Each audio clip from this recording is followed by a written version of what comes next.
ಕರಾಳ ಕರ್ನಾಟಕ ವಿಶೇಷ ಕಾರ್ಯಕ್ರಮಕ್ಕೆ ಬ್ರೇಕ್ ನಂತರ ಮತ್ತೊಮ್ಮೆ ಸ್ವಾಗತ. ನಾನು ಆಗಲೇ ಹೇಳಿದ ಹಾಗೆ ಇಂಥದ್ದೊಂದು ಟೈಟಲ್ನ ಈ ಕಾರ್ಯಕ್ರಮಕ್ಕೆ ಕೊಡುವಾಗ 10 ಸಲ ನಾವು ಯೋಚನೆ ಮಾಡಿದ್ದೀವಿ, ಕರ್ನಾಟಕಕ್ಕೆ ಕರಾಳ ಅನ್ನೋ ಪ್ರಿಫಿಕ್ಸ್ ಕೊಡಬೇಕಾ ಅನ್ನುವಂಥದ್ದು. ಆದರೆ ಅದನ್ನು ಕೊಡದೆ ವಿಧಿ ಇರಲಿಲ್ಲ. ನಿರಂತರವಾಗಿ ನಡೀತಾ ಇರುವಂಥ ಲೈಂಗಿಕ ದೌರ್ಜನ್ಯದ ಪ್ರಕರಣಗಳು, 2.5 ವರ್ಷದ ಮಗುವನ್ನು ಕೂಡ ಕಾಮುಕರು ಬಿಡ್ತಾ ಇಲ್ಲ, ವೃದ್ಧರನ್ನು ಬಿಡ್ತಾ ಇಲ್ಲ, ವೃದ್ಧೆಯರು ಕೂಡ ಕಾಮುಕರಿಗೆ ಬಲಿ ಆಗ್ತಾ ಇರುವಂಥದ್ದು. ಎಲ್ಲೋ ಒಂದು ಕಡೆ ರಾಜ್ಯ ಸರ್ಕಾರ ಏನೂ ಮಾಡೋದಕ್ಕಾಗದೇ ಇರುವ ಅಸಹಾಯಕ ಸ್ಥಿತಿಯಲ್ಲಿದೆಯಾ ಅನ್ನುವಂಥ ಪ್ರಶ್ನೆ. ಮಾಧ್ಯಮಗಳು ಯಾವ ಪ್ರಕರಣವನ್ನು ಎತ್ಕೊಂಡು ಜೋರಾಗಿ ವಿವಾದವನ್ನು ಮಾಡ್ತಾವೋ ಅಂಥ ಪ್ರಕರಣಗಳಲ್ಲಿ ಮಾತ್ರ ಕಠಿಣ ಕ್ರಮಕ್ಕೆ ಆದೇಶವನ್ನು ಕೊಡಲಾಗುತ್ತೆ. ಕೋಲಾರದ ಮಾಲೂರಿನಂಥ ಯಾವುದೋ ಒಂದು ರಿಮೋಟ್ ಪ್ಲೇಸ್ನಲ್ಲಿ ಮಾಧ್ಯಮಗಳ ಕಣ್ಣಿಗೆ ಬೀಳದೆ ನಡೆದು ಹೋಗುವಂಥ ಲೈಂಗಿಕ ದೌರ್ಜನ್ಯದ ಪ್ರಕರಣಗಳಲ್ಲಿ ಪಂಚಾಯಿತಿ ಕಟ್ಟೆಗಳಲ್ಲಿ ಕೂತ್ಕೊಂಡು ಸೆಟಲ್ಮೆಂಟ್ ಮಾಡುವಂಥ ಬೆಳವಣಿಗೆಗಳು ಕೂಡ ನಡೀತಾ ಇರುವಂಥದ್ದು. ರಾಜೇಶ್ವರಿ ಅವರನ್ನ ಕೇಳೋದಕ್ಕೆ ಇಷ್ಟಪಡ್ತೀನಿ. ಒಂದು ಲೈಂಗಿಕ ದೌರ್ಜನ್ಯದ ಪ್ರಕರಣ ಅಂತ ನಡೆದಾಗ ದೂರು ಬರುವವರೆಗೂ ಏನೂ ಮಾಡಬಾರ್ದು ಅನ್ನುವಂಥ ಸ್ಥಿತಿಯಲ್ಲಿ ಪೊಲೀಸರು ಇರ್ತಾರ? ದೂರು ಬಂದರೆ ಮಾತ್ರ ನಾವು ಕ್ರಮ ತಗೊಳ್ಬೇಕು ಅಂತ? Anybody can complain that Ajit. ಇವಾಗ ಕಂಪ್ಲೇಂಟ್ ಅಂತ ವಿಕ್ಟಿಮ್ ಬಂದಾಗ first role parents will have to play the role, how to console the child. Next police, next doctors ಬರ್ತಾರೆ, ನೆಕ್ಸ್ಟು ಐ ಒ ಬರ್ತಾರೆ, ನೆಕ್ಸ್ಟು ಪಬ್ಲಿಕ್ ಪ್ರಾಸಿಕ್ಯೂಟರ್ ಬರುತ್ತೆ, then judiciary. So they so many characters involve in one case. So each have to play a dominant role. ಅವ್ರವ್ರ role ಮಾಡಿದ್ರೇ ಅದು successful ಆಗುತ್ತೆ. As a parent ಆಗಲಿ, as a police ಆಗಲಿ, as a doctor ಆಗಲಿ, as a ಇವಾಗ ಎಲ್ಲ case weak ಆಗದೆ ಅಲ್ಲಿ investigation officer IO is main who has to collect the evidence. Ashok Kumar sir, ಈಗ ಮುರುಗೇಶ್ ಅವರ ಪ್ರಕರಣದಲ್ಲಿ 4 ಲಕ್ಷ ರೂಪಾಯಿ ತಗೊಂಡು ಸೆಟಲ್ಮೆಂಟ್ ಮಾಡ್ಕೊಳ್ಳಿ ಆಫರ್ ಮಾಡ್ತಾರೆ ಇವ್ರಿಗೆ. 4 ಲಕ್ಷ ರೂಪಾಯಿ ತಗೊಂಡು ಸುಮ್ಮನೆ ಆಗ್ಬಿಡಿ ಅಂತ. ಅವರ ಮಗುವಿನ ಮೇಲೆ ಅತ್ಯಾಚಾರ ನಡೆದಂಥದ್ದು. ಒಂದು ವೇಳೆ ಹಾಗಾಗಿಲ್ಲ, ಅಕಸ್ಮಾತ್ ಅವರು ಅದಕ್ಕೆ ಒಪ್ಕೊಂಡು ಬಿಟ್ಟಿದ್ರೆ, ಸಮಾಜದ ಒತ್ತಡಕ್ಕೆ ಬಿದ್ದು ಅದಕ್ಕೆ ಒಪ್ಕೊಂಡು ಬಿಟ್ಟಿದ್ರೆ, ಆ ವಿಷಯ ಪೊಲೀಸ್ ಅಧಿಕಾರಿಯ ಗಮನಕ್ಕೆ ಬಂದರೆ ಆತ ಏನೂ ಮಾಡೋದಕ್ಕಾಗೋದಿಲ್ಲ. ದೂರು ಬಂದಿಲ್ಲ ನನ್ನ ಕೈಲಿ, ಕಂಪ್ಲೇಂಟ್ ಇಲ್ಲ ನನ್ನ ಕೈಲಿ, ದೂರು ಕೊಟ್ಟವೇ ಏನೂ ಆಗ್ತಾ ಇಲ್ಲ. 12 ವರ್ಷದಿಂದ ನ್ಯಾಯಕ್ಕಾಗಿ ಹೋರಾಟ ಮಾಡ್ತಾರೆ ಅಂತ ಹೆಣ್ಮಗಳಿಗೆ ನ್ಯಾಯ ಸಿಗ್ತಾ ಇಲ್ಲ. ಇನ್ನು ದೂರು ಕೊಡದೇ ಇರೋರಿಗೆ ಎಲ್ಲಿಂದ ನ್ಯಾಯ ಸಿಗುತ್ತೆ sir? Just one medical test ಸಾಧ್ಯನೇ ಇಲ್ಲ. ಕಷ್ಟ ಆಗುತ್ತೆ. ಬಟ್ ಆದರೂ ಒಳ್ಳೆ ಇನ್ವೆಸ್ಟಿಗೇಟಿಂಗ್ ಆಫೀಸರ್ ಇದ್ದರೆ ಸೋಮೋಟೋ ಕೇಸ್ ತಗೊಂಡು ಮಾಡ್ಬೋದು. ಬಟ್ ಕೊನೆಗೆ ಏನಂದ್ರೆ ಕೋರ್ಟ್ನಲ್ಲಿ ಎವಿಡೆನ್ಸ್ ಟೈಮಲ್ಲಿ ಅವ್ರು ಇಲ್ಲೇ ಹಾಸ್ಟೈಲ್ ಆಗಿರೋದ್ರಿಂದ ಅಲ್ಲೂ ಹಾಸ್ಟೈಲ್ ಆಗ್ಬಿಡ್ತಾರೆ, ಕೇಸ್ ಹೋಗ್ಬಿಡುತ್ತೆ. ಸುಮಾರು ಕೇಸು ಸರ್, ಸುಮಾರು ಕೇಸ್ 376 ಇರಬಹುದು, ಎಷ್ಟು ಸ್ಟ್ರೆಸ್ ಮೊದಲಿಂದ ನಾನು ಹೇಳ್ಕೊಂಡು ಬಂದಿದ್ದೀನಿ, ರೇಪ್ಗೆ ಯಾವುದೇ ಎವಿಡೆನ್ಸನ್ನ ಕೇಳಬಾರ್ದು. ರೇಪ್ ಆಗ್ಬೇಕಾದ್ರೆ ಇತ್ತೀಚೆಗೆ ಈ ಗ್ರೂಪ್ ರೇಪಲ್ಲಿ ಯಾವನೋ ಒಬ್ಬ ರೇಪ್ ಮಾಡ್ತಿರ್ತಾನೆ, ಇನ್ನು ನೋಡ್ಕೊಂಡು ನಿಂತ್ಕೊಳ್ಳೋದು, ಮತ್ತೆ ಅವರು ಸೀರಿಯಲ್ಲಾಗಿ ಒಬ್ರೊಬ್ರು ಇದು ಮಾಡ್ಕೊಳ್ಳೋದು, ಅವ್ರೇನು ಇದಕ್ಕೇನು ಎವಿಡೆನ್ಸಿಗೆ ಬರೋದಿಲ್ಲ. ಆದರೆ ಅಲ್ಲಿ ನಿಂತ್ಕೊಂಡು ನೋಡಿ ಹೇಗೆ ಹೇಳಲಿಕ್ಕೆ ಸಾಧ್ಯ ಆಗ್ತದೆ? ಹೌದು, ಎಲ್ಲರೂ ನಿಲ್ಸ್ಕೊಂಡು ರೇಪ್ ಮಾಡ್ಲಿಕ್ಕೆ ಹೋಗುದಿಲ್ಲ. ಅದರಿಂದ ಈ ಕಾನೂನಿನಲ್ಲಿ ರೇಪ್ಗೆ ಎವಿಡೆನ್ಸ್ ಅಂತ ಏನು ಮಾಡಿದ್ದಾರೆ ಅದನ್ನ ಮೊದಲು ಕಿತ್ತಾಕ್ಬೇಕು. ಆ ಸಿಚುವೇಶನ್ ಇಲ್ಲ ಮೇಡಮ್, ಈಗ ರೇಪ್ ಕೇಸಲ್ಲಿ ಹೆಣ್ಣು ಮಗಳು ಕೂಡ ಆ ರೀತಿ ತನ್ನನ್ನ ತಾನು ಹರಾಜ್ ಹಾಕೊಂಡು ನಾನು ರೇಪ್ ಒಳಗಾಗಿದ್ದೀನಿ ಅಥವಾ ದೌರ್ಜನ್ಯಕ್ಕೆ ಒಳಗಾಗಿದ್ದೀನಿ ಅಂತ ಹೇಳಿ ತನ್ನನ್ನು ತಾನು ಎಕ್ಸ್ಪೋಸ್ ಮಾಡ್ಕೊಳ್ಳಿಕ್ಕೆ ತಯಾರಿ ಇರೋದಿಲ್ಲ. I have a different view in this Ajit. ಇವಾಗ ಎಲ್ಲ ಲವರ್ಸ್ ಇರ್ತಾರಲ್ಲ, ಓಡೋಗಿ ಮದುವೆ ಮಾಡ್ಕೊಂಡಿರ್ತಾರೆ, ಆ ಥರ ಸಿಚುಯೇಷನ್ ಅನ್ನೆಸೆಸರಿಲಿ ಆ ಬಾಯ್ ಮೇಲೆ ರೇಪ್ ಕೇಸು ರಿಜಿಸ್ಟರ್ ಆಗುತ್ತೆ. So evidence is very much ಸಂಪೂರ್ಣವಾಗಿ ಬೇರೆ ಸಬ್ಜೆಕ್ಟ್ ಡೀಟೇಲ್ ಆಗಿ ಚರ್ಚೆ ಮಾಡಬೇಕು. ಲೈಕ್ ಮೇಡಂ ಹೇಳೋದು ಎವಿಡೆನ್ಸ್ ಒಂದೇ ನಿಮಿಷ ನಾನು ಬರ್ತೀನಿ ನಿಮ್ಗೆ. ಅಶೋಕ್ ಕುಮಾರ್ ಸರ್, ಒಂದು ಅತ್ಯಾಚಾರದ ಪ್ರಕರಣ ತನ್ನ ಠಾಣೆಗೆ ಬಂದಾಗ ದೂರು ತಂದವರ ಜೊತೆ ಹೇಗೆ ವರ್ತಿಸಬೇಕು ಅನ್ನೋದಕ್ಕೆ ಪೊಲೀಸ್ ಅಧಿಕಾರಿ ಒಂದು ಸೆನ್ಸಿಟಿವಿಟಿ ಇರಬೇಕು. ಪೊಲೀಸ್ ಠಾಣೆಗೆ ಯಾಕೆ ಹೋದೆ ನಂಗೆ ಆಗ್ಬಿಟ್ಟಿರುತ್ತೆ, ಯಾಕೆ ಹೋದೆ ನಾನು ಅಲ್ಲಿಗೆ ನಂಗೆ ಆಗ್ಬಿಟ್ಟಿರುತ್ತೆ. ಇರುತ್ತೆ. Exactly. ಅವ್ರು ಮಾತಾಡುವಂತ ರೀತಿಗಳಿದೆಯಲ್ಲ ಇದು Language ಬೇರೆ, ಸರ್ಕಾರನ ನೀನೇನ್ ಸಮಾಜನ figure- ಅಲ್ಲ There are sir. some incident where police officer has told, ನೀನೇನ್ ಫಿಗರಾ ಏನ್ ನೀನ್ ನಿನ್ಗೆ ನೋಡ್ಕೊಂಡು ಬರ್ತಾರಾ ನೀನ್ ಈ ತರ ಇಲ್ಲಿಗೆ ಬಂದಿದ್ಯಾ ಅಂದ್ರೆ ನಿನ್ ಕ್ಯಾರೆಕ್ಟರ್ ಹೇಗಿರ್ಬೋದು ಈ ತರ ಭಾಷೆಗಳನ್ನ ಸರ್ ಅಲ್ಲಿ ಇಲ್ಲಿ ಹೊರಗೆ ಈಗೇನ್ ಅಶೋಕ್ ಕುಮಾರ್ ಅವ್ರು ಹೇಳಿದ್ರು ರಾಜಕೀಯದ ಒತ್ತಡ ಇರುತ್ತೆ And ಹಾಗೆ ಹೀಗೆ ಅಂತ ಆ storyನ ಠಾಣೆಗಳಲ್ಲಿ enjoy ಅವರು ಮಾಡ್ತಾರೆ. ಪೊಲೀಸ್ ರಾಜ್ಯ ಇಲ್ಲ, ಪೊಲೀಸ್ ನಾನು ರಾಜ್ಯ ಒಂದು ಅವ್ರು ಹೇಳ್ತೀನಿ, ಅವ್ರು yes, ಮಾತಾಡುವಂತ ನಾನು ಒಂದು ರೀತಿಗಳಿದೆಯಲ್ಲ ಅವ್ರು ನಡ್ಕೊಳ್ಳುವಂತ ರೀತಿ ಇದೆಯಲ್ಲ ಸರ್ ಇವತ್ತು ಅಜ್ಜಿ, ಸುಪ್ರೀಂ ಕೋರ್ಟ್ ಗೈಡ್ ಲೈನ್ಸ್ ಇದೆ ಯಾರು ಸರ್ ಹೆಲ್ಪ್ ಡೆಸ್ಕ್ ಮಾಡಿದ್ದಾರೆ ಯಾವ ನೋಡಿ, ಠಾಣೆನಲ್ಲಿ ಹೆಲ್ಪ್ ಡೆಸ್ಕ್ ಇದೆ ಇದು ಮಹಿಳೆ ಯಾವುದೇ ರೀತಿಯಲ್ಲಿ ಯಾವುದೇ ಪ್ರಕರಣದಲ್ಲಿ ಅವಳು ಏನಾದ್ರೂ ಕಂಪ್ಲೇಂಟ್ ಅನ್ನ ದೂರನ್ನ ದಾಖಲು ಮಾಡುವಂತ ಸಂದರ್ಭದಲ್ಲಿ ಅವಳಿಗೆ ಸಾಂತ್ವನ ಮುಖ್ಯ ಅಲ್ಲೊಂದು ಹೆಲ್ಪ್ ಡೆಸ್ಕ್ ಇರಬೇಕು ಅಂತ ಗೈಡ್ ಲೈನ್ಸ್ ಇದೆ ಯಾರು ಮಾಡ್ತಾ ಇದ್ದಾರೆ ಯಾವ ಠಾಣೆಯಲ್ಲಿ ಅಜಿತ್, ನೀವು ನಾವು ಒಂದು ಅಧಿಕಾರದಲ್ಲಿ ಹೋದ್ರೆ ಕಷ್ಟ ಅಶೋಕ್ ಕುಮಾರ್ ಸರ್, ಅಜಿತ್, ನೀವು ಅದು ಹೇಳ್ತೀರಿ. ಈಗ ನೀವು ಇತ್ತೀಚೆಗೆ ನೋಡಿರ್ಬೋದು UP ಚೀಫ್ ಮಿನಿಸ್ಟರ್ ತಂದೆ ಏನ್ ಹೇಳ್ತಾರೆ ಅಂದ್ರೆ ಹ್ಯಾಂಗಿಂಗ್ ಕೊಡಬಾರ್ದು ರೇಪಿಸ್ಟ್ಗಳಿಗೆ, ಅದೇನೋ ಚಿಕ್ಕ ಹುಡುಗರು ಗೊತ್ತಿಲ್ಲದೆ ಮಾಡ್ತಾರೆ ಅಂತ ಹೇಳ್ತಾರೆ. ಅತ್ಯಾಚಾರ ಮಾಡಿಸ್ತೀವಿ ಅಂತ ಒಂದು MP ಹೇಳಿದ್ರು. ಪೊಲೀಸ್ ಸ್ಟೇಷನ್ ಅಲ್ಲಿ ಸುಪ್ರೀಂ ಕೋರ್ಟ್ ಗೈಡ್ ಲೈನ್ಸ್ ಬಹಳ ಕ್ಲಾರಿಟಿಯಾಗಿ ಕೊಟ್ಟಿದ್ದಾರೆ. ಏನಂದ್ರೆ ಆ ಹೆಣ್ಣು ಮಗಳನ್ನ ಯಾರು men police officer in uniform ಮಾಡಬಾರ್ದು. ಆಮೇಲೆ ಒಬ್ಬ ಮಹಿಳಾ ರೆಸ್ಪೆಕ್ಟಬಲ್ ಪೊಲೀಸ್ ಆಫೀಸರೇ ಅಟೆಂಡ್ ಮಾಡಬೇಕು. ಒಂದು ಸಮಯ ಪೊಲೀಸ್ ಆಫೀಸರ್ ಆ ಟೈಮಲ್ಲಿ ಸಿಕ್ಲಿಲ್ಲ, ರಾತ್ರಿ ಸಿಕ್ಲಿಲ್ಲ, ನೇಬರ್ಸ್ ಅಲ್ಲಿ ಇರೋ ಒಂದು ಒಳ್ಳೆ ನಮ್ಮ ಸಿಟಿಸನ್ ಕಮಿಟಿ ಮೆಂಬರ್ಸ್ ಮತ್ತೆ ಪೊಲೀಸ್ ಫ್ರೆಂಡ್ಸ್ ಇರ್ತಾರೆ, ಬಹಳಷ್ಟು ಡಾಕ್ಟರ್ಸ್ ಇರ್ತಾರೆ, ಲೇಡಿ ಡಾಕ್ಟರ್ಸ್ ಇರ್ತಾರೆ, ಅವ್ರನ್ನ ಕರೆಸಿ ಅವ್ರನ್ನ ಸೆಪರೇಟ್ ಆಗಿ ಇನ್ ಕ್ಯಾಮರಾ ಅಂತ ಹೇಳ್ತೀವಿ ನಾವು. ಅಲ್ಲಿ ಯಾರು ಗಂಡು ಮಕ್ಕಳು ಪೊಲೀಸ್ ಆಫೀಸರ್ಸ್ ಹೋಗೋಗಿಲ್ಲ, ಎಲ್ಲ ಎನ್ಕ್ವೈರಿ ಮಾಡಿ ಆ ನಂತರ ಆ ಲೇಡಿ ಬಂದು ನಮ್ಮ ಮೆನ್ ಇನ್ಸ್ಪೆಕ್ಟರ್ಗೆ ಹೇಳ್ಬೇಕು, ಸರ್ ಹಿಂಗಿಂಗ್ ಆಗಿದೆ ಅಂತ ಹೇಳಿ. ಆ ಶೋಷಣೆಗೊಳಗಾದ ಹೆಣ್ಣು ಮಗಳನ್ನ ಯಾವ ಪೊಲೀಸ್ ಅಧಿಕಾರಿ ಮಾಡಬಾರ್ದು. ಬಟ್ ಫ್ರೇಸರ್ ಟೌನ್ ಅಲ್ಲಿ ನೋಡಿ, ಒಬ್ಬ ಹೆಡ್ ಕಾನ್ಸ್ಟೇಬಲ್ ನೆಕ್ಸ್ಟ್ ಡೇ ಅವ್ರ ಮನೆ ಹತ್ರ ಕಳಿಸ್ತಾರೆ, ಅಲ್ಲಿ ವಿತ್ ಯೂನಿಫಾರ್ಮ್. ಅವರ ತಂದೆ ಅಡ್ಮಿಟ್ ಆಗಿದ್ದವರು ಡಿಸ್ಚಾರ್ಜ್ ಆಗಿ ಬಂದಿದ್ದಾರೆ, ಅವ್ರಿಗೆ ವಿಚಾರನೇ ಗೊತ್ತಿರೋದಲ್ಲ 2 ದಿವಸ ಆದ್ರೂ. ತಾಯಿ ಗೊತ್ತಿರುತ್ತೆ. ತಾಯಿ ಪೊಲೀಸ್ ನೋಡಿದ ತಕ್ಷಣ ಅಲ್ಲಿ ಅಪಾರ್ಟ್ಮೆಂಟ್ ಇಂದ ಇಳಿದು ಕೆಳಗಡೆ ಬಂದು ಹೆಡ್ ಕಾನ್ಸ್ಟೇಬಲ್ ಜೊತೆ ಮಾತಾಡ್ತಾರೆ. ಆಗ ಅವನು ಬೇಡದಿದ್ದು ನೋಡಿ, ಒಬ್ಬ ಹೆಡ್ ಕಾನ್ಸ್ಟೇಬಲ್ ಕಳಿಸಿದ್ದಾರೆ ಪೊಲೀಸ್ ಆಫೀಸರ್ಸ್ ಅಂದ್ರೆ ಎಷ್ಟು ದುರಂತ ಇದು ಜೀವನದಲ್ಲಿ. ಅವರು ಎಷ್ಟು ಸರಿ ಎಕ್ಸ್ಪ್ಲೈನ್ ಮಾಡಬೇಕು, ಮತ್ತೆ ಅವ್ನು ಕೇಳೋ ವಿಚಿತ್ರ ಕ್ವಶನ್ಗಳಿಗೆ ಹೆಂಗೆ ಆನ್ಸರ್ ಮಾಡಿ, ಎಷ್ಟು ಮುಜುಗೂರ ನೋಡಿ. ಕೊನೆಗೆ ಅದಕ್ಕೆ ನೋಡಿ ಅವ್ರ ತಾಯಿ ನಮಗೆ ಕೇಸೇ ಬೇಡ, ನಮ್ಮ ಮಗಳ ಸೇಫ್ಟಿ ಇಂಪಾರ್ಟೆಂಟ್ ಅನ್ನೋ ಅಷ್ಟು ಬಂದಿದೆ. ಇದು ದೊಡ್ಡ ದುರಂತ. ಬಟ್ ನಾನೊಂದು ಪೊಲೀಸ್ ಆಫೀಸರ್ ಆಗಿ ಹೇಳ್ತೀನಿ, ಇಂಡಿಯನ್ ಪೀನಲ್ ಕೋಡಲ್ಲಿ 96 ಸೆಕ್ಷನಿಂದ ಅಂಡರ್ ಸೆಕ್ಷನ್ 96ರಿಂದ 106ರವರೆಗೆ ರೈಟ್ ಆಫ್ ಪ್ರೈವೇಟ್ ಡಿಫೆನ್ಸ್ ಅಂತ ಒಂದು ಸೆಕ್ಷನ್ ಇದೆ. ಅದು ಭಾಳ ಜನಕ್ಕೆ ಗೊತ್ತಿಲ್ಲ. ಹೇಗೆ ಅಂದರೆ, ನೀವು ಮನೇಲಿ ಇರ್ತಿರೋ ಒಬ್ಬ ಗನ್ ತೊಗೊಂಡು ಬರ್ತಾನೆ, ಬಂದು ನಿಮ್ಮನ್ನು ಗುಂಡಾಕ್ತೀನಿ ಹಾಗೆ ಹೀಗೆ ಅಂತ ಮಾಡುವಾಗ ನೀವು ಅವನ್ನ ಓವರ್ ಪವರ್ ಮಾಡಿ ಕಿತ್ತಾಡುವಾಗ ನೀವು ಅವನಿಗೆ ಫೈರ್ ಮಾಡಿ ಸತ್ತರೆ ಮರ್ಡರ್ ಕೇಸ್ ರಿಜಿಸ್ಟರ್ ಆಗೋಲ್ಲ. ನೀವು ಆತ್ಮರಕ್ಷಣೆಗೋಸ್ಕರ ನೀವು ನಿಮ್ಮ ಕಂಪ್ಲೇಂಟ್ ತಗೊಂಡು ಅವನ ಮೇಲೆ ಕೇಸ್ ಅವನು ಅಕ್ಯೂಸ್, ಅವನು ರೈಟ್ ಆಫ್ ಪ್ರೈವೇಟ್ ಡಿಫೆನ್ಸ್ ತಗೊಳಕ್ಕಾಗಲ್ಲ, ಯಾಕಂದ್ರೆ ಈ has come with the weapon to kill you. ಇದು ಹಾಗೆ ಒಂದು ಲೇಡಿ ನನ್ನ ರೇಪ್ ಮಾಡ್ತಾ ಇದ್ದಾರೆ ಅಂತ ಹೇಳಿ ಶಿ ಕ್ಯಾನ್ ಕಿಲ್ ಹಿಮ್. ನನಗೆ ಆಶ್ಚರ್ಯ ಆಗ್ತಾ ಇದೆ, ಇಷ್ಟು ಹೆಣ್ಣು ಮಕ್ಕಳು ಹೋರಾಟ ಮಾಡ್ತಾ ಇದ್ದಾರೆ. ನಾನು ಪೊಲೀಸ್ ಆಫೀಸರ್ ಆಗಿ ಹೇಳ್ತೀನಿ ನೋಡಿ, ನಾನು ಪೊಲೀಸ್ ಆಫೀಸರ್ ಆಗಿ ನನ್ನ ಕಣ್ಣಲ್ಲಿ ಅದೊಂದು ಸಿನಿಮಾ ಬಂದಿತ್ತು, ಯಾವುದೋ ಒಂದು ಡಿಂಪಲ್ ಕಪಾಡಿ ಒಂದು ಸಿನಿಮಾ ನೋಡಿದ್ದೆ ನಾನು. ಅದು ಬಿಟ್ರೆ ಇಲ್ಲೂವರೆಗೆ ಯಾರು ಮರ್ಡರ್ ಒಬ್ಬನ್ನಷ್ಟೇ ಬ್ರೂಟಲ್ ಆಗಿ ಮರ್ಡರ್ ಮಾಡಲಿ ನೋಡಿ. ಫಾರ್ ಎಕ್ಸಾಂಪಲ್ ಚೈನಾದಲ್ಲಿ ನೀವು ನೋಡಿರ್ಬೇಕು, ರೀಸೆಂಟ್ ಆಗಿ 2013ರಿಂದ 2014ರವರೆಗೆ 3000 ಜನಕ್ಕೆ ಹ್ಯಾಂಗಿಂಗ್ ಮಾಡಿದ್ದಾರೆ. 3000 ಜನಕ್ಕೆ ಸರ್. ಅದ್ರ ಒಂದು ನಿಮಿಷ ಹೇಳ್ಬಿಡ್ತೀನಿ ಮೇಡಮ್, ಅದರಲ್ಲಿ ಒಂದು ಮಹಿಳೆಗೆ ಹ್ಯಾಂಗಿಂಗ್ ಆರ್ಡರ್ ಆಗ್ಬಿಡ್ತು ಈಗ 1 ತಿಂಗಳ ಹಿಂದೆ. ಅವರು ಆ ಮಹಿಳೆ ಗಂಡನ್ನ ಬ್ರೂಟಲ್ ಆಗಿ ಮರ್ಡರ್ ಮಾಡಿ ಪೀಸ್ ಮಾಡಿ ಬೇಯಿಸ್ಬಿಟ್ಟಿದ್ದಾಳೆ ಪಾತ್ರೆಯಲ್ಲಿ ಹಾಕಿ. ಅದು ಮರ್ಡರ್ ಕೇಸ್ ಕೊನೆ ಕನ್ವಿಕ್ಷನ್ ಆಗಿ ಸುಪ್ರೀಂ ಕೋರ್ಟಲ್ಲಿ ಹ್ಯಾಂಗಿಂಗ್ ಬಂದಾಗ ಸುಪ್ರೀಂ ಕೋರ್ಟ್ ಜಡ್ಜಸ್ ಅವಳನ್ನು ಕೇಳಿದ್ದಾರೆ, ನಿನಗೆ ಏನಮ್ಮ ಗಂಡನ್ನ ಪೀಸ್ ಮಾಡಿ ಬೇಯಿಸೋಂಥ ಅವಶ್ಯಕತೆ ಏನು ಬಂತು ಅಂತ ಹೇಳಿದಾಗ she explains how brutal is, how cruel is, ಹೇಗೆ ಆಕೆಗೆ ಹೊಡಿತಾ ಇದ್ದು ಪ್ರತಿಯೊಂದು mark ತೋರಿಸ್ತಿದ್ದಾಳೆ.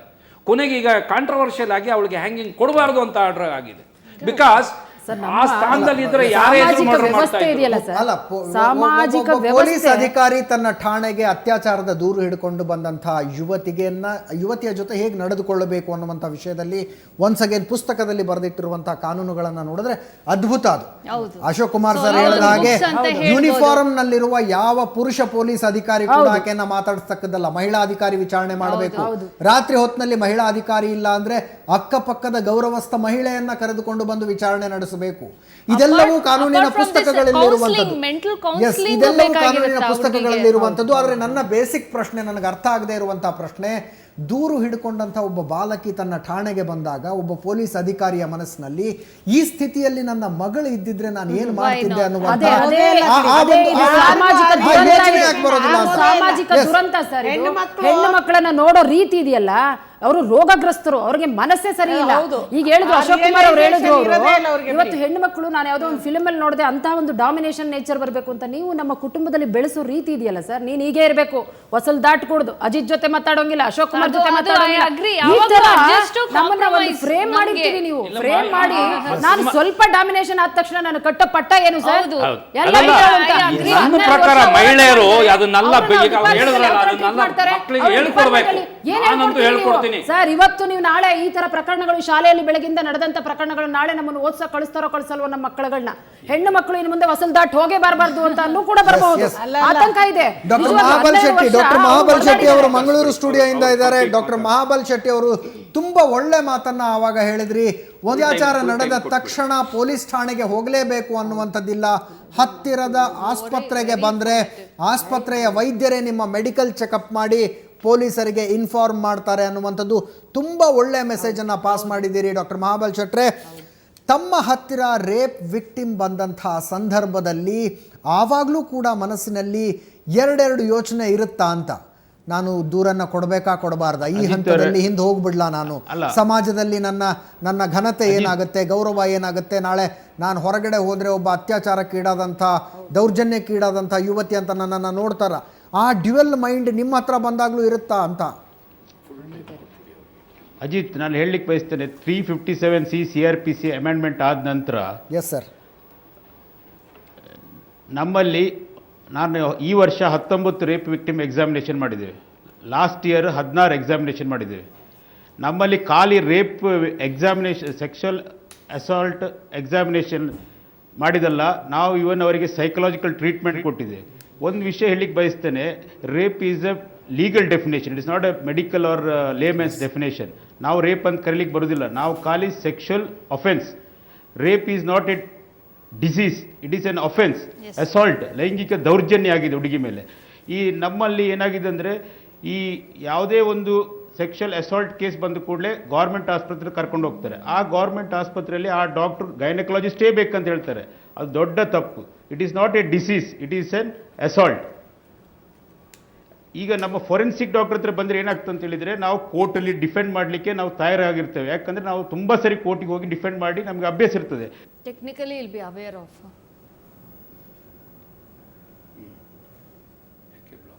Yes. Off late, Supreme Court has sent one more message saying that medical opinion has got very little value. Okay. ಅದಕ್ಕೋಸ್ಕರ ನೀವು ಡಾಕ್ಟರ್ ಕೊಡ್ಲಿ ಬಿಡ್ಲಿ. ವೆರಿ ಇನ್ಫಾರ್ಮೇಟಿವ್ ಆಗಿ ಎಲ್ಲ ಇದೇ ತರ ಆದ್ರೆ ಖಂಡಿತ ಪ್ರಕರಣಗಳು ಅವರು ಒಳ್ಳೆ ಮೆಸೇಜ್ ಅನ್ನು ಕೊಟ್ಟರು ಸೊಸೈಟಿಗೆ. ಎಷ್ಟು ಜನಕ್ಕೆ ಇದು ಮಾಹಿತಿ ಇಲ್ಲ.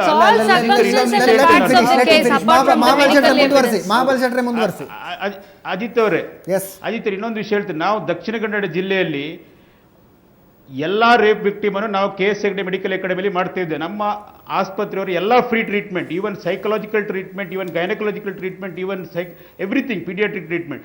ಪಾಸ್ಕೋ ಮಾತ್ರ only female doctor has to do. ಅಂದರೆ 18 ವರ್ಷ ಕೆಳಗೆ ಹುಡುಗಿ ಬಂದರೆ ನಾವು ಕೈ ಹಾಕುವುದಿಲ್ಲ. ನಮ್ಮಲ್ಲಿ ಲೇಡಿ ಫೊರೆನ್ಸಿಕ್ ಎಕ್ಸ್ಪರ್ಟ್ಸ್ ಇದ್ದಾರೆ, ಅವ್ರ ಹತ್ರ ಮಾಡಿಸ್ತೇವೆ. ಕೆಲವು ಸರಿಗೆ ಹೇಳ್ತೇವೆ ನಾನು ಮಾಡ್ಬೋದಾ ಬೇಡ ಅಂತ ಹೇಳಿದರೆ, ಹುಡುಗಿ ವಿಕ್ಟಿಮ್ ಹೇಳ್ತಾರೆ ಡಾಕ್ಟರ್ ನನಗೆ ನೀವು ಬೇಡ ಅಂತ ಹೇಳಿದರೆ, immediately with hand over to the female doctors, female forensic expert. ಇನ್ನೊಂದು ವಿಷಯ ಹೇಳ್ತೇನೆ, ನನ್ನ ಮಂಗಳೂರು ಕಮಿಷನರೇಟ್ರಲ್ಲಿ all this case goes to lady Goschen hospital. Lady Goschen ಹಾಸ್ಪಿಟ್ಲಲ್ಲಿ ಗೈನಕಾಲಜಿಸ್ಟ್ ಬರುವವರೆಗೆ ಕಾಯ್ತಾರೆ. ಅವ್ರು ಸಿಸರಿನ್ ಸೆಕ್ಷನ್ ಇರ್ತಾರೋ, ಅವ್ರ ಮನೇಲಿ ಇರ್ತಾರೋ, ಇನ್ನೆಲ್ಲೇ ಇರ್ತಾರೋ ಗೊತ್ತಿಲ್ಲ. ಬರುವಾಗ 3 ಗಂಟೆ 4 ಗಂಟೆ ಕಾಯಿಸಿ ನಂತರ ಎಕ್ಸಾಮಿನೇಷನ್ ಮಾಡ್ತಾರೆ. I am not blaming anybody here, but ಮಂಗಳೂರಲ್ಲಿ 6 ಮೆಡಿಕಲ್ ಕಾಲೇಜ್ ಇದೆ. ಸಾಧಾರಣ 18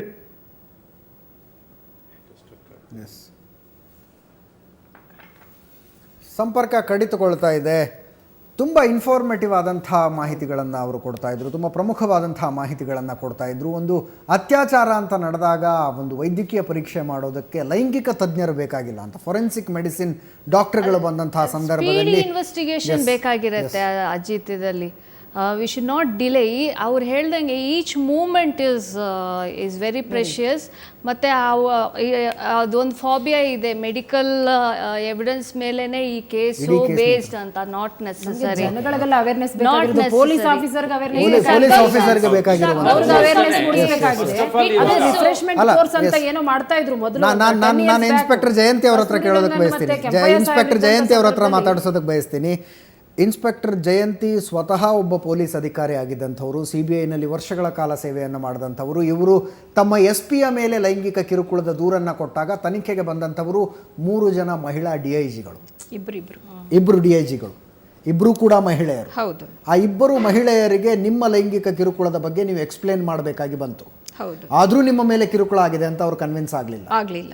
ಏನು ನಡೆದಿದ್ದೇನು ಮೇಡಮ್? ನಾನು ಹೇಳ್ಬೇಕಾದ್ರೆ ಅವರು ಯಾವ ರೀತಿ ಮಾಡಿದ್ರು ಅಂತ ಹೇಳಿ, ಇದರ ಯಾವಾಗಲೂ ರಾಧಾಕೃಷ್ಣ ಬಗ್ಗೆ ಹೇಳ್ತಾಯಿದ್ರು, ದ್ರೌಪದಿ ಸೀರೆ ಬಿಚ್ಚಿದ ಬಗ್ಗೆ ಮಾತಾಡ್ತಾಯಿದ್ರು ಅಂತ ಹೇಳಿದೆ. ಸರಿ, ಅದು ಆಮೇಲೆ ಇನ್ನೇನು ಹೇಳಿದ್ರು, ಮತ್ತು ಡೆಲ್ಲಿನಲ್ಲಿ ಅವರಿಗೆ ಇನ್ನೊಂದು ಲೇಡಿ ಇನ್ಸ್ಪೆಕ್ಟರ್ ಜೊತೆ ಅವರಿಗೆ ಸಂಬಂಧ ಇತ್ತು, ಅದು 5 ವರ್ಷಗಳ ಕಾಲ ಎಷ್ಟು ರಸವತ್ತಾಗಿತ್ತು ಅಂತ ನನ್ನ ಹತ್ರ ಹೇಳ್ತಾಯಿದ್ರು ಅಂತ ಹೇಳಿದೆ. ಸರಿ, ನಿನ್ನನ್ನೇನು ಅವ್ರೇನು ರೇಪೇನೂ ಮಾಡಲಿಲ್ವಲ್ಲ ಅಂತ ಕೇಳಿದರು. ನನಗೆ ಶಾಕ್ ಆಗೋದು. ನಮ್ಮ ಕರ್ಮ ಸರ್, ನಮ್ಮ ಕರ್ಮ. ನನಗೆ ಶಾಕ್. ಅಲ್ಲ ಮೇಡಮ್, ಅವ್ರು ಮಾಡಿರೋ ಇಲ್ಲ, ನಿನ್ನೇನು ಮುಟ್ಲಿಲ್ವಲ್ಲ ಹಾಗೆ ಹೇಳಿದರು. ನಾನು ಅದಕ್ಕಿಂತ ಜಾಸ್ತಿ ಇನ್ನೇನು ಮಾತಾಡಲಿಕ್ಕಾಗುತ್ತೆ, ಅವ್ರನ್ನ ಕನ್ವಿನ್ಸ್ ಮಾಡೋದಾದರೂ ಹೇಗೆ? ಹಾಗೆ ಹೇಳಿ ನಾನು ಡಾಕ್ಯುಮೆಂಟ್ಸ್ ಇದೆ, ಅವರೆಲ್ಲ ಮಾತಾಡಿದ್ದಕ್ಕೆ ನನಗೆ ಸರ್ಕಮ್ಸ್ಟೆನ್ಷಿಯಲ್ ಎವಿಡೆನ್ಸ್ ಇದೆ, ಇಷ್ಟೇ ಮಾತ್ರ. ನಾನು ನಿಮಗೆ ಡೈರೆಕ್ಟ್ ಎವಿಡೆನ್ಸ್ ಹೇಗೆ ಅವನು ಮಾತಾಡ್ತಿದ್ದ, ಯಾವ ರೀತಿ, ಯಾಕಂದರೆ ಇಟ್ ವಾಸ್ ನಾನು ಮತ್ತು SP ಇಬ್ಬರೇ ಇರಬೇಕು ಆ ರೂಮ್ನಲ್ಲಿ. ಒಳಗಡೆ ಏನು ನಡೀತಾ ಇತ್ತು, ಹೊರಗಡೆ ಯಾರಿಗೆ ಗೊತ್ತಾಗುತ್ತೆ? ಈ ಹೆಣ್ಣುಮಗಳು ಏನು ಪ್ರೂಫ್ ಅಂತ ಇಟ್ಕೊಳ್ಳೋದಕ್ಕಾಗಲ್ಲ, ಇರುತ್ತೆ. ಹೇಳಿದ್ರಲ್ಲ 376 ಅತ್ಯಾಚಾರ ಪ್ರಕರಣಗಳಲ್ಲಿ ಕೇಳುವಂಥ ಕ್ರಾಸ್ ಎಕ್ಸಾಮಿನೇಷನ್. ನಾನು ಸ್ಟೂಡೆಂಟ್ ಆಗಿದ್ದಾಗ ಕೋರ್ಟಿಗೆ ನಾನು ವಿಸಿಟ್ ಮಾಡುವಂಥ ಸಂದರ್ಭದಲ್ಲಿ ನಾನು 376 ಯಾವುದು ಕೇಸ್ ಹ್ಯಾಂಡಲ್ ಮಾಡಿಲ್ಲ. ಆದರೆ ನಾನು ಸೀನಿಯರ್ ತೊಗೊಂಡಂಥ ಕೇಸ್ಗಳಲ್ಲಿ ಇನ್ ಕ್ಯಾಮ್ರಾ ಪ್ರೊಸೀಡಿಂಗ್ಸಲ್ಲಿ ಅಲಾಂಗ್ ವಿತ್ ನಾನು ಕೂಡ ಜೂನಿಯರ್ ಆಗಿ ಅಲ್ಲಿ ಹೋದಂಥ ಸಂದರ್ಭದಲ್ಲಿ ಕೆಲವು ಕ್ರಾಸ್ ಎಕ್ಸಾಮಿನೇಷನಲ್ಲಿ ಕೇಳುವಂಥ ಪ್ರಶ್ನೆಗಳಿದೆಯಲ್ಲ, ಅದು ನಿಜವಾಗ್ಲೂ ಟಾರ್ಚರು. ಆ ಕಟ್ಟೆನಲ್ಲಿ ನಿಂತ್ಕೊಂಡು ಜಡ್ಜ್ ಒಬ್ರು ಇರ್ಬೋದು, ಮತ್ತೆ ನಾವು ವಕೀಲರು ಒಬ್ರು ಇರ್ಬೋದು, ಕೇಳುವಂತಹ ಪ್ರಶ್ನೆಗಳಿಗೆ ಉತ್ತರ ಕೊಡೋದಿದೆಯಲ್ಲ, ಅದು ನಿಜವಾಗ್ಲೂ ಸತ್ತು ಹೋಗ್ತಾಳೆ ಹೆಣ್ಮಗಳು, ಸತ್ತು ಹೋಗ್ತಾಳೆ ಹೆಣ್ಮಗಳು. ಆ ಕಾರಣಕ್ಕೆ ಅಷ್ಟೆಲ್ಲ ಆಗ್ತಾರೆ ಅವರು. ಕೆಲವೊಂದು ಪ್ರಶ್ನೆಗಳು ಟೆಕ್ನಿಕಲ್ ಕೇಳುವಂಥ ಪ್ರಶ್ನೆಗಳಿಗೆ ಉತ್ತರ ಹೇಳಕ್ ಆಗೋದಿಲ್ಲ, ತತ್ತರಿಸೋಗ್ತಾರ ಹೆಣ್ಮಕ್ಳು. ನೀನು ಕನ್ಸೆಂಟ್ ಕೊಟ್ಟಿದೀಯಾ? ಆ ಸಮಯದಲ್ಲಿ ಆ ಭಾಷೆನ ನಾನು ಬಳಸಬಾರ್ದು. ನಾನೊಬ್ಬ ಅಡ್ವೊಕೇಟ್ ಆಗಿ ಪ್ರಾಕ್ಟೀಸ್ ಮಾಡಿದಂಥ ಸಂದರ್ಭದಲ್ಲಿ ಇದು ನೋವಿನಂತಹ ಸಂಗತಿ ಮೇಡಮ್ ಹೇಳಿದ್ರು. ಅದನ್ನು ನಿಜವಾಗ್ಲೂ ಓಪನ್ ಆಗಿ ಇನ್ ಕ್ಯಾಮ್ರಾ ಪ್ರೊಸೀಡಿಂಗ್ಸ್ ಆದ್ರೂ ಹೇಳಕ್ಕಾಗೋದಿಲ್ಲ. ಅಂತಹ ಒಂದು ಅಸಹಾಯಕ ಪರಿಸ್ಥಿತಿಯಲ್ಲಿ ಹೆಣ್ಣು ಮಗಳನ್ನ ನಿಜವಾಗ್ಲೂ medical test or medical report is very important. Confirm ಆದ್ರೆ ಅದು ನಾಟ್ ಅಪೀಲಬಲ್ ಅಂತಾನೆ ಮಾಡಬೇಕು, ಅಪೀಲೇ ಕೊಡಬಾರ್ದು. ತಾವು ಹೇಳುವಂಥದ್ದು ಆರೋಪಿಯ ಪರವಾದ ವಕೀಲರು ಕೇಳುವಂತಹ ಪ್ರಶ್ನೆಗಳಿಗೆ ಉತ್ತರ ಹೇಳಕ್ ಆಗೋದಿಲ್ಲ ಸರ್. ಆ ಒಂದು ಕ್ರಿಯೆಗೆ, ಆ ಒಂದು ಲೈಂಗಿಕ ಕ್ರಿಯೆಗೆ ನಿನ್ನ ಒಪ್ಪಿಗೆ ಇತ್ತು ಅನ್ನುವಂತಹ ವಾದದಿಂದ ಶುರು ಮಾಡ್ತಾರೆ. ಆದ್ರೆ ಮಂಜುಳಾ ಮೇಡಮ್ ಆ ಪ್ರಶ್ನೆಯನ್ನ ಆಕೆ 2ನೇ ಸರ್ತಿ ಎದುರಿಸಿರ್ತಾಳೆ. 1ನೇ ಸರ್ತಿ ಪೊಲೀಸ್ ಠಾಣೆಯಲ್ಲಾಗಿರುತ್ತೆ, ಅದು ಆಮೇಲೆ ಮನೇಲೂ ಆಗಿರುತ್ತೆ. ನೀನ್ ಹೇಗೆ ಹೋಗಿದ್ದೆ, ನಿನಗೆ ಅವನ ಜೊತೆ ಯಾವ ರೀತಿ ಸಂಪರ್ಕ ಇತ್ತು,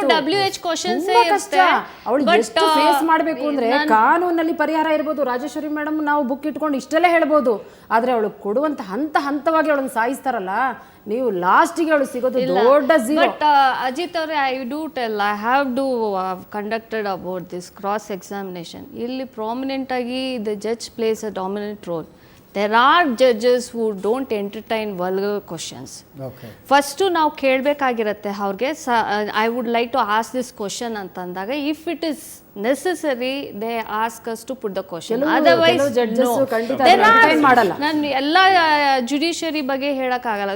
there are very very good judges where ಅದನ್ನ ಫಿಲ್ಟರ್ ಮಾಡ್ಬಿಡ್ತಾರೆ, ಅನ್ನೆಸೆಸರಿ ಕ್ವಶನ್ಸ್ ಬಿಡಲ್ಲ. ಬಟ್ ಕ್ವಶನ್ ರೈಸ್ ಆಗಿರುತ್ತೆ, ಬಿಡ್ತಾರೆ ಅವರು. ಜಡ್ಜಸ್ ಪೋಸ್ಟ್ ಅಲ್ಲಿ ಇರೋರು ಅದನ್ನ ಬಿಡ್ತಾರೆ, ಅದನ್ನ ಎರೇಸ್ ಮಾಡ್ತಾರೆ. ಬಟ್ ಕ್ವಶನ್ ಅಂತೂ ರೈಸ್ ಮಾಡಿರ್ತಾರೆ. ಆರೋಪಿ ಪರ ವಕೀಲರು ಕ್ವಶನ್ ಅಂತೂ ರೈಸ್ ಮಾಡಿರ್ತಾರೆ. ಸೊ ಆ ಸಮಯದಲ್ಲಿ ಆಗುವಂತ ಹರಾಸ್ಮೆಂಟು, ಒಂದು ಅತ್ಯಾಚಾರದ ಪ್ರಕರಣ ದಾಖಲಾಗದೇ ಇರೋದಕ್ಕೆ ಪ್ರಮುಖ ಕಾರಣ ಮನೇಲಿರುತ್ತೆ. ಹೌದು, ಅವರು ಒಂದು ಪ್ರಮುಖವಾದ ಇವಾಗ ಏನೇ ಪ್ರಾಬ್ಲಮ್ ಬಂದ್ರು Ajit, if you complaint first ನೀನ್ ಸರಿ ಇಲ್ಲ ಅಂದ್ಬಿಡ್ತಾರೆ. ನೀನ್ ಯಾಕೆ ಈ ತರ ಅತ್ಯಾಚಾರ ಮಾಡಿದಂತ ಹುಡುಗ ಆರೋಪಿ ಆಗಿದ್ರು ನೆಕ್ಸ್ಟ್ ಇಯರ್ ಅಲ್ಲಿ ಅವನಿಗೆ ಮದ್ವೆಗೆ ಆಫರ್ಗಳು ಬರ್ತವೆ. ಈ ಹೆಣ್ಣು ಮಗಳನ್ನ ಕೇಳೋರು ಇರೋದಿಲ್ಲ, ಮನೆಯವರಿಂದ ನಿರ್ದಾಕ್ಷಿಣ್ಯವಾಗಿ ಮನೆಯಿಂದ ಹೊರಗಾಗ್ತಾರೆ. ಸಮಾಜ ನೋಡೋ ದೃಷ್ಟಿ ಬೇರೆ ಇರುತ್ತೆ. ಅವಳ ಪರಿಸ್ಥಿತಿ ಬಗ್ಗೆ ಯಾವತ್ತೂ ಚರ್ಚೆ ಮಾಡ್ತಾ ಇಲ್ಲ ಈ ಸಮಾಜ. ಇದೊಂದು ಸೋಷಿಯಲ್ ಇಶ್ಯೂ ಆಗ್ಬೇಕು ಸರ್, ಇದೊಂದು ದೊಡ್ಡ debate ಆಗ್ಬೇಕು. ಈಗಾಗಲೇ ಸಾಮಾಜಿಕ ಪಿಡುಗುರ್ತಾರೆ ಪರಿವರ್ತನೆ ಆಗ್ತಾ ಇದೆ ಬಿಡಿ, ಸೋಷಿಯಲ್ ಇಶ್ಯೂಯೇ ಇದು. ಅದಕ್ಕೆ ನಾನು ಮೊದಲನೇದಾಗಿ ಹೇಳೋದು, ಬರೀ ಸರ್ಕಾರ ದೂರೋದು ಮಾತ್ರ ಅಲ್ಲ, ಸಮಾಜ ಕೂಡ ಎಚ್ಚೆತ್ಕೊಳ್ಬೇಕು. ಎಲ್ಲೆಲ್ಲಿ ರೇಪ್ ಇನ್ಸಿಡೆನ್ಸ್ ಆಯಿತು ಆ ಊರಿಗೆ ಆ ವ್ಯಕ್ತಿ ಸಂಬಂಧಪಟ್ಟಿದ್ದಾನೆ, ಅವನ ಬಗ್ಗೆ ಎಷ್ಟು ಆ ಊರಿನವ್ರು ಪ್ರೊಟೆಸ್ಟ್ ಮಾಡಿದ್ದಾರೆ, ಅವ್ರ ಮನೆ ಮುಂದೆ ಹೋಗಿ ಇದು ಹಾಕಿದ್ದಾರೆ, ಧಿಕ್ಕಾರಕ್ಕೆ ಹೋಗಿದ್ದಾರೆ ಅಂತ ಆ ಪೇರೆಂಟ್ಸ್ಗೂ ಕೂಡ ಒಂದು ಭಯ ಬರಬೇಕು. ನನ್ನ ಮಗ ಹೊರಗಡೆ ಹೋದರೆ ಏನು ಮಾಡಿ ಬರ್ತಾನೆ ಏನೋ, ಆದ್ರಿಂದ ಅವನಿಗೆ ಅವ್ನು ಹೊರಗಡೆ ಹೋಗ್ಬೇಕಾದ್ರೆ ಒಂದಷ್ಟು ತಿಳುವಳಿಕೆ ಹೇಳಿದ್ರು, ಮರ್ಯಾದೆ ಉಳಿಸೋದು. ನಾವು ಎತ್ತಿದಕ್ಕೆ ಈ ರೀತಿ ಒಂದು ಶಿಕ್ಷೆ ನಮಗೆ ಬರಬಾರ್ದು, ನಿನ್ನಿಂದ ಆ ಅಪರಾಧ ಆಯ್ತು, ಗೂಂಡಾಗಿರಿ, ರೇಪಿಸ್ಟ್ ಅಂತ ಹೇಳಿ ಬರಬಾರ್ದು ಅನ್ನೋದು ಹೇಳೋ ಪೇರೆಂಟ್ಸ್ ಇವತ್ತು ಯಾರೂ ಇಲ್ಲ. ಒಂದೋ ಎರಡು ಮಕ್ಳು ಹೇಳ್ತಾರೆ, ಅವರು ಅದರಲ್ಲೂ ಇರೋಂಥವ್ರಂತೂ ಸಾಕಷ್ಟು ದುಡ್ಡು ಕೊಟ್ಟು ಅವ್ರು ಮಜಾ ಮಾಡ್ಲಿಕ್ಕೆ ಬಿಟ್ಟು ಕಳಿಸ್ತಾರೆ. ಈಗ ರೇಪಿಸ್ಟ್ಗಳಲ್ಲಿ ಬೇರೆ ಬೇರೆ ವಯಸ್ಸಿನವರು ಇದ್ದಾರೆ, ಹೆಚ್ಚಿನವರೆಲ್ಲ 16 ವರ್ಷದ ಅಥವಾ 14 ವರ್ಷದಿಂದ 25-30 ವರ್ಷದ ಒಳಗಡೆಯವರೇ ಹೆಚ್ಚು ಜನ ಗ್ರೂಪ್ ರೇಪ್ ಮಾಡಿರೋರು ಅಲ್ವಾ. ಇದು ಯಾಕೆ ಆಗ್ತಿದೆ? ಇದು ಯಾಕೆ ಆಗುತ್ತೆ ಅಂದರೆ ಮಕ್ಕಳ ಮನೋಸ್ಥಿತಿ ಸರಿ ಇಲ್ಲ, ಎಚ್ಚೆತ್ತವಾಗಿ ದುಡ್ಡು ಕೊಡ್ತಾರೆ, ಈ ಹುಡುಗರಿಗೆ ಒಂದು ಇರೆಸ್ಪಾನ್ಸಿಬಿಲಿಟಿ ಆಗಿ ಬೆಳೀತಾರೆ, ಅವರು ಮಜಾ ಮಾಡೋದು ಅಂತ ಹೇಳಿಬಿಟ್ಟು. ಮೊನ್ನೆ ನಾನು ರಾಜ್ ಟಿವಿಲಿ ಕೂತಾಗ ಒಬ್ಬ ಸೋಷಿಯಲ್ ವರ್ಕರ್ ಹೇಳ್ತಾ ಇದ್ರು, ಈಗ ನಾವು ರೇಪಿಸ್ಟನ್ನೇ ಕೆಲವ್ರನ್ನ ನಾವು ಪರ್ಸನಲಾಗಿ ಎನ್ಕ್ವೈರಿ ಮಾಡಿದಾಗ, ಯಾಕೆ ನೀವು ರೇಪ್ ಮಾಡಿದ್ರಿ ಅಥವಾ ಯಾಕೆ ಗ್ರೂಪ್ ರೇಪ್ಗೆ ಹೋದ್ರಿ ಅಂತ ಹೇಳಿದ್ರೆ ನಮಗೊಂದು ಕ್ಯೂರಿಯಾಸಿಟಿ. ನಾನು ಹೇಳಿದೆ ದಯವಿಟ್ಟು ಆ ಮಾತನ್ನ ಹೇಳ್ಬೇಡ, ನಾಳೆ ಮತ್ತೆಲ್ಲರೂ ಕ್ಯೂರಿಯಾಸಿಟಿ ಸ್ಟಾರ್ಟ್ ಮಾಡ್ಬಿಟ್ಟು.